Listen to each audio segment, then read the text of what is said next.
they didn't really mind too much about that. Now we've seen them making the nest, and we've seen them actually very active on the nest the last few weeks.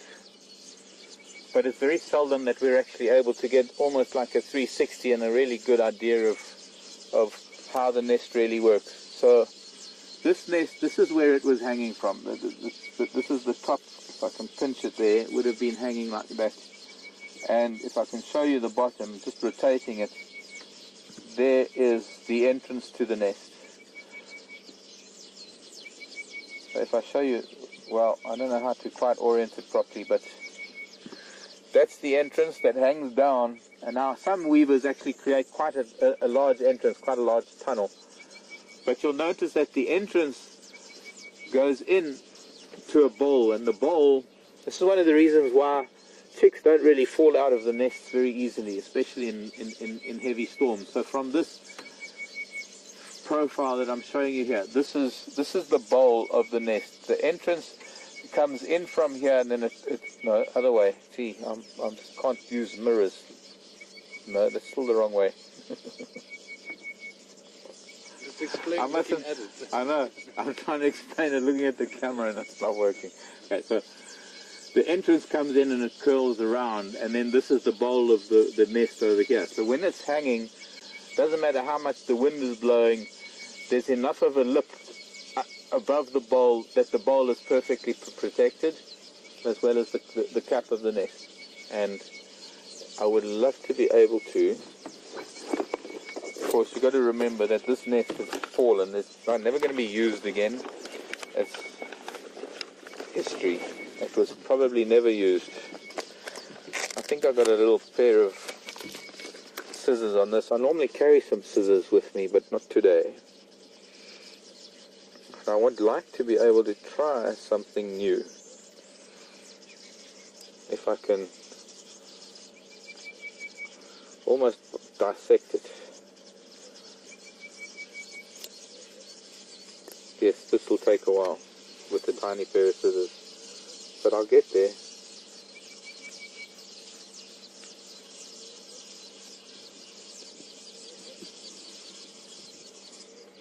Somehow I'll get there.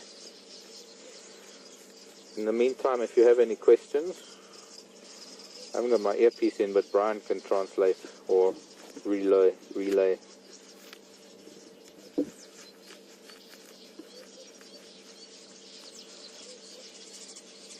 One of the reasons why I want to do this is because I want to show you why, or rather how, these birds make their nests, but also how intricate the nests are. And it's not just a bunch of dry grasses or a bunch of grasses and a really rough, it's the exterior that, it's almost like our homes. We might have a rough brick exterior, but I promise you on the inside it is probably the most comfortable, the most beautiful and softest. They use different grasses, different plant material, even lichen sometimes, all sorts of things to actually line the nest. So once they've actually made the basket, the lining becomes completely different. And there we are. If I can just open up the entrance once more, and we will see an entire cross-section of a weaver's nest. For those of you who are interested, it's amazing how they build them. We're very, very lucky at the moment. We have a red-headed weaver that is building a nest in the carport.